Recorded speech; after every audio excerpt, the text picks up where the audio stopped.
We do begin tonight with Detroit. Last weekend was extremely violent in the city. From a 2-year-old that was killed to 11 people shot and 1 killed at a block party. But this violence was in stark contrast to the peaceful weekend downtown for River Days and a massive drop in juveniles breaking curfew for the fireworks. So really 2 stories at play here. Police know they need cooperation from the community to stop the violence. And is there a connection between recent policing at big events that can translate into other areas? That is where we begin our discussion with my week contributors tonight, Nolan, Finley of the Detroit News and Stephen Henderson of the Detroit Free Press. Gentlemen, it is always good to see you. Yeah, well, it's good to be here. All right, and we cannot start a discussion about crime in Detroit without referencing what happened also on Wednesday night in a neighborhood high-speed chase that lasted 75 seconds long. 2 kids that were killed and several other injured after that car crash. So this is all, I think, part of a larger discussion of crime in Detroit. Nolan, I'm going to start with you and talking about the gun violence and how police are starting to try to get a handle on this, or are they not? Well, they are trying to get a handle of it. I don't know what's possible. They just launched an initiative with Barb McQuaid on making tougher gun laws, tougher penalties for people who commit a crime with a gun, making it a federal offense. I mean, it already is in some cases, but bringing back federal prosecution of gun users in Detroit. Whether it'll have an impact or not, I don't know. It seems the culture of violence is so widespread, and there's so many guns in so many pockets, and they're coming out with such little provocation, and you have a lot of innocents now being killed. And people take sort of solace in the fact, well, most of the people getting shot are getting shot by people they know, and so, you know, it doesn't speak to the overall safety of this city. That's not true when random people start getting shot by stray bullets, as happened in Greektown over the past weekend. So, Stephen, when you saw the news of these shootings obviously coming out over the weekend, I mean, you couldn't watch local news without seeing every newscast being led with something different. What were your initial thoughts? Well, I mean, obviously it's not acceptable, and it's a sign, though, of the violence that really still defines this city. This is not a safe place in a lot of ways. It is safe for some people in some circumstances, but other people live with a level of violence that you would not find in many other American cities. The cures for this are very difficult and very long-term, and things that we don't talk very often about. Putting people in different circumstances, spreading opportunity more evenly across the population. When you create these deep pockets of not just poverty doesn't cause crime, but isolation and hopelessness, I think helps it grow and feeds it. You know, we aren't talking about ways to deal with that, and it's not easy. We always look at the police and say, what are you going to do about it? I think there's a much broader set of constituents who need to be involved in what can turning they do? that around. I mean, is there any merit at all to this broken windows policing strategy? It seems to work for a while in New York and some other places, you know, but it comes at a cost, and there's some resistance to it. But do we need to start being a little more aggressive and trying to get the guns, you know, away from these kids? I think better gun control is.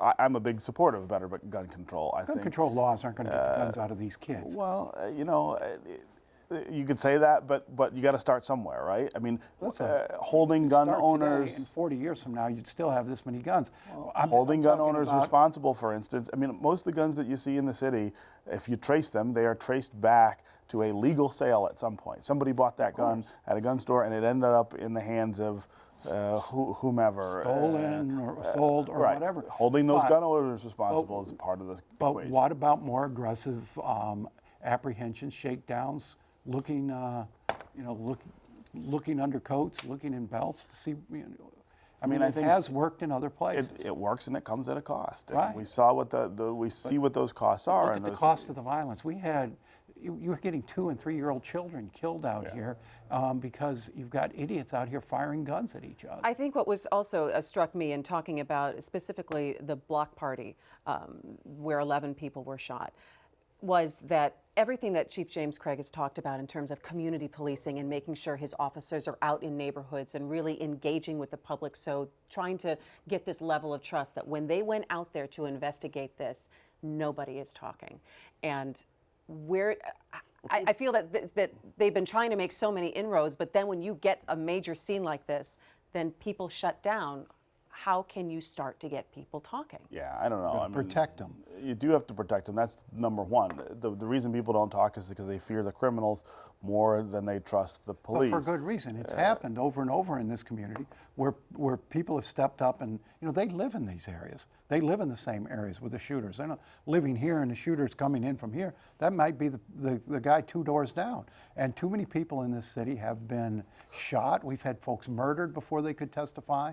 We're not doing a very good job at protecting witnesses. Okay, so let's see, is there any correlation to the good news that came out of downtown and the fact that so many people were downtown enjoying the River Day celebration? We had talked extensively about the curfew and the fact that it had changed and eased up a little bit for juveniles. You didn't have that large amount of kids that were rounded up and arrested for breaking curfew over the weekend. You had a good news story in terms of the community and policing. Is there anything that was done there that can be translated into any kind of neighborhood situation? Who wants to jump in on that? Yeah, I'm not sure. I mean, I think we got lucky on fireworks night to some degree because of the storms and things. I was down there with the crowd on Jefferson. It was a lot thinner this year than it normally is. But people, as you say, people were in good moods. There were lots of young people around, most of them with adults that I saw, and it did work. I don't know how that translates to the neighborhoods. I think it is really a different situation in these neighborhoods where you have deep-seated intergenerational problems that help drive crime and help make crime much more prevalent than it should be. I hesitate to talk about well, we could do this or we could do that in the short term. Even the kind of aggressive policing, I think, it papers over the deeper problems. We got to start talking about those other things and doing something about it. This was a community effort Monday night at the fireworks. I mean, people did turn out with the intention of helping the police, watch the crowd, giving a good presence. So folks who might have been inclined to trouble were a little more reluctant to start it. And I think it was a success. They had 0 arrests of kids this year. 150 last year, so that was no kids got stuffed into paddy wagons and hauled out of Detroit just for wanting to that was the fireworks. chief's goal. And I think, so you've got to give him credit, you've got to give the community credit. A lot of folks stepped up in the business community and in these community groups. It's a model, I think, for big events.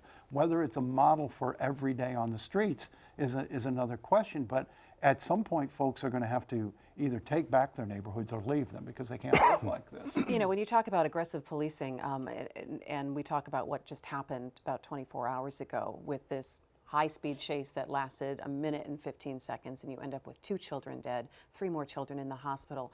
Are you going to start to see now calls for, gosh, well, the cops shouldn't have chased these guys? And then this goes to the question of, well, this is what the reports are saying so far, that police saw 2 guys in a car with a semi-automatic weapon, and they went to pull them over.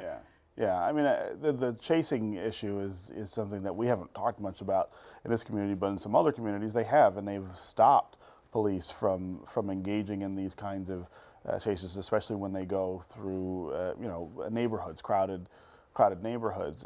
This is sort of an anomaly too. I mean, think of the last time that something like this happened in Detroit. But again, it gets to that central question. You have 2 guys in a car with a semi-automatic weapon. That's the problem, not the fact that the police decide to do something about it, which is their job. And this time it turned out really badly. But interceding when you see that kind of crime is part of lowering the violence rate. I mean, when you catch somebody before they can do something with a weapon, it's better than after. Nolan, last word on this. Well, and I do think that we have to engage the community more in taking care of their own neighborhoods, but it starts with they have to have some confidence that if they step up and if they raise their hand to help, they're not going to get shot down. I believe we need a stronger police presence in the neighborhood.